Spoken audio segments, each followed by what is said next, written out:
cemetery out there, surrounded by mesh and water, by man-made water. And eventually, it's going to cave in, because every now and then they have to go through there and build it up. But that's bringing it back to where we really want to end this particular session. Felicia, is there anything that, after listening to all of us talking, is there anything about your grandmother that you want to tell us that we can...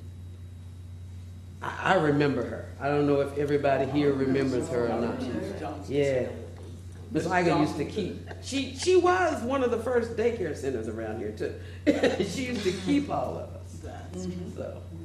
Well, just that she was one of the charter members of Rest Haven. She worked really hard through bake sales and fish fries, her and my grandfather, Ernest Johnson, you know, to build the church. And like you all said, she kept children all the time, whether it be her family or just children in the neighborhood. That was her main thing. She really loved children.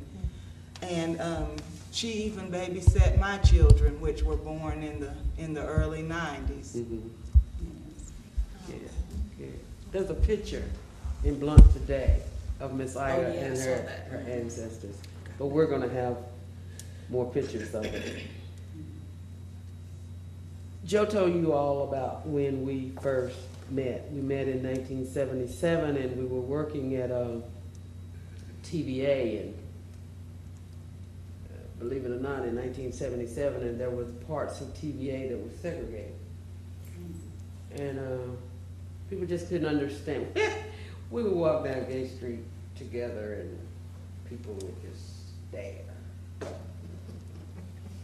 And we've been in places where she could go in and I couldn't.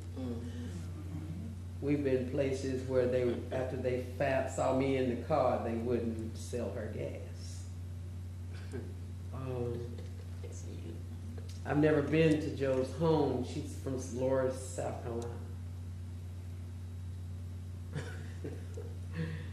And I'm sure there are people in Joe's family that doesn't want me in her life. And it could be vice versa too. It could be some people in my family that don't want both ways. Yes, it does. But in 1999, because of things that were happening in my life, I had to literally run away from Alcor. I had to just leave. I had to just go and get my sanity back. And I most people know that there's me and there's Casey and there's the men in my family.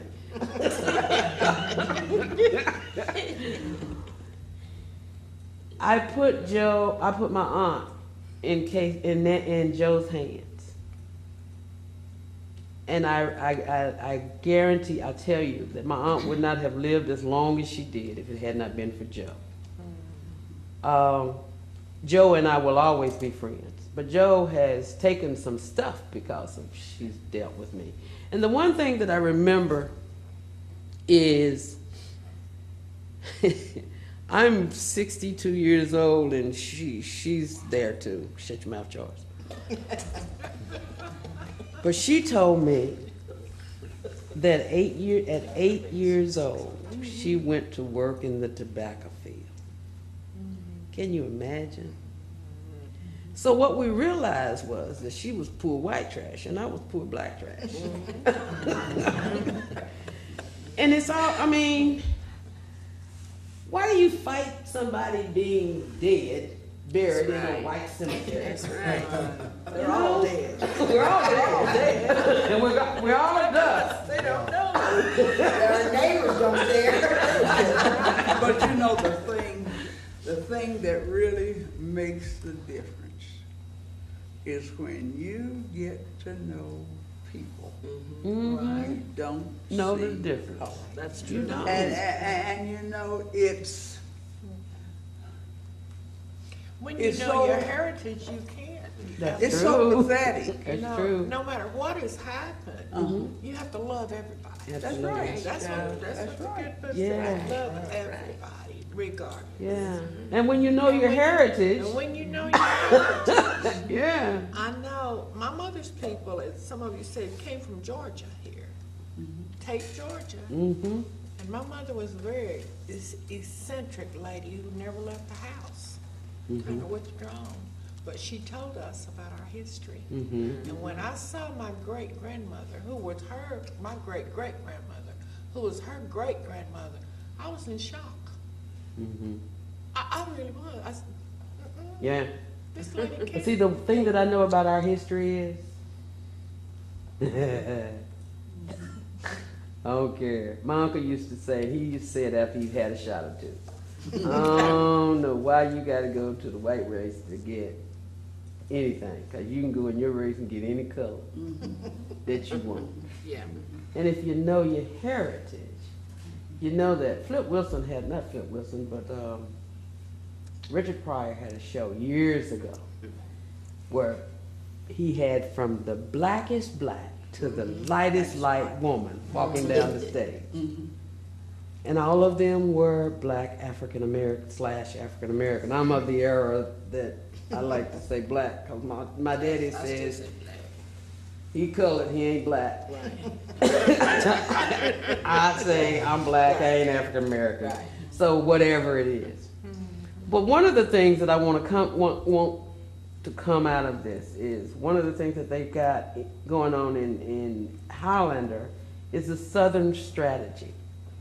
And it's building of community here and riding in on the back of Mr. Barack Obama.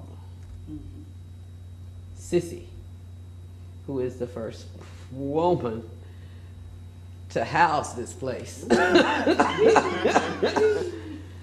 wants a water park down there where our swimming pool was. We as a community can get together. It's $150,000. We can do that. We can take back our community. We can. We've got the leader of Home Inc. here. We've got the person who's running the center, and I'm telling you, each Saturday that we've been down here, or each day that we've been down here, she has a few kids, but she has the bulk of the community, and we can do this. And this is our first project, and this is what we're going to do. We're going to take back our community through our history. If there's anything anyone wants to say to end this first project, you now have the floor.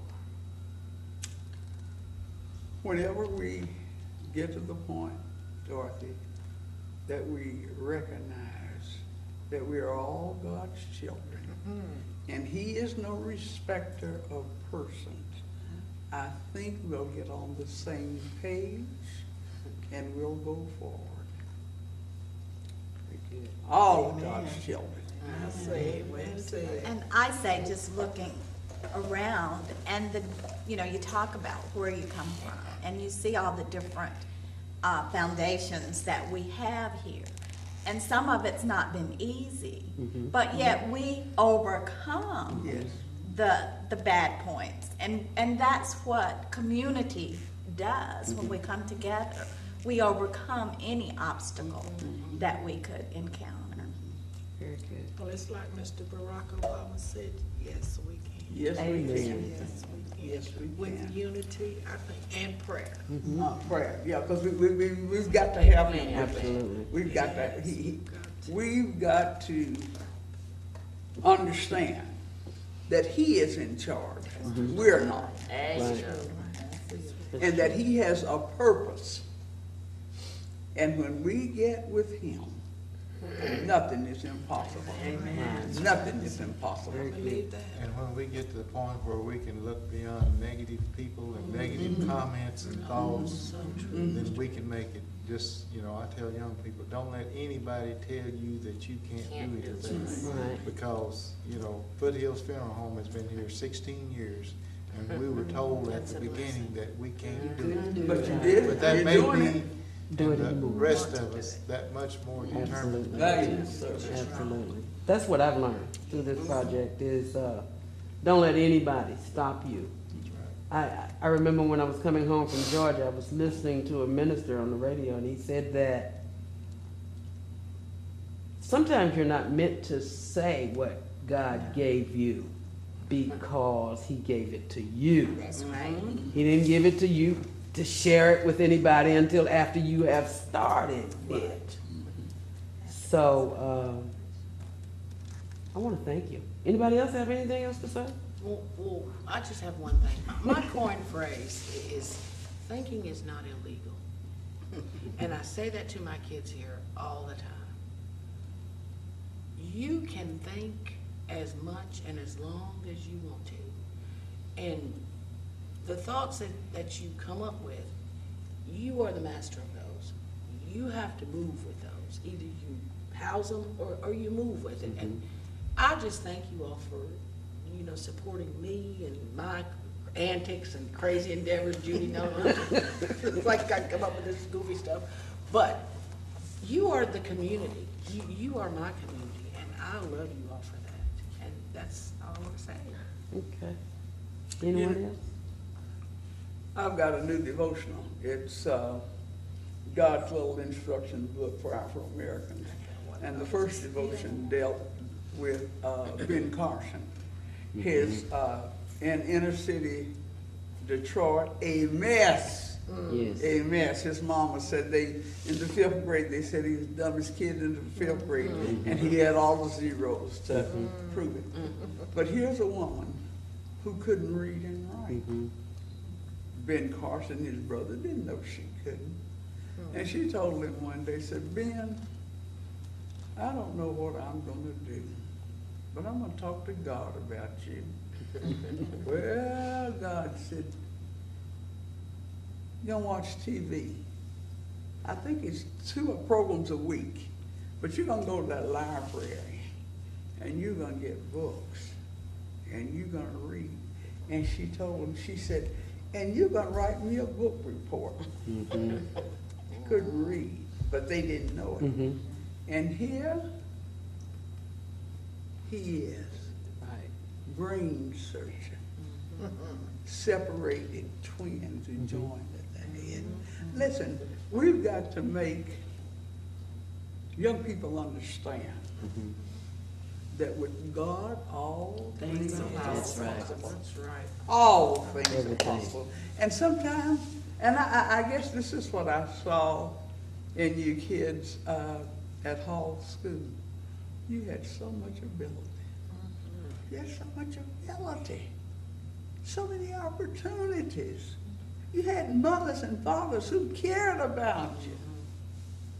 You were blessed, and you didn't have just nothing to That's the truth. That is the I guess you want me to tell you about the time, my senior year in 1964, I had the opportunity to apply for a scholarship at Merva College, an art scholarship. She helped me put the portfolio together. I got it, but I had to go to the state. Which is what I did, Dorothy, because you know I transferred from Berea, Kentucky, because I had to be with the rest of us. Just us. But I thank you all, and I will be calling on you again. And Sissy needs us, really. One of the things, when we first started Hall Oldfield, the one thing that most of you may not know, sometimes we would fill the room, but the people would be over 60 years old. The old people were with us. The young people, they weren't there. So, I mean, you got maybe have to, you need bodies at some point. And we're going to do something for Miss Iga. I don't know what it is yet, but we're going to do something for Miss Iga. We're not going to Lord, please, let her hold on until we can do something. And I guess Kay wasn't aware because see,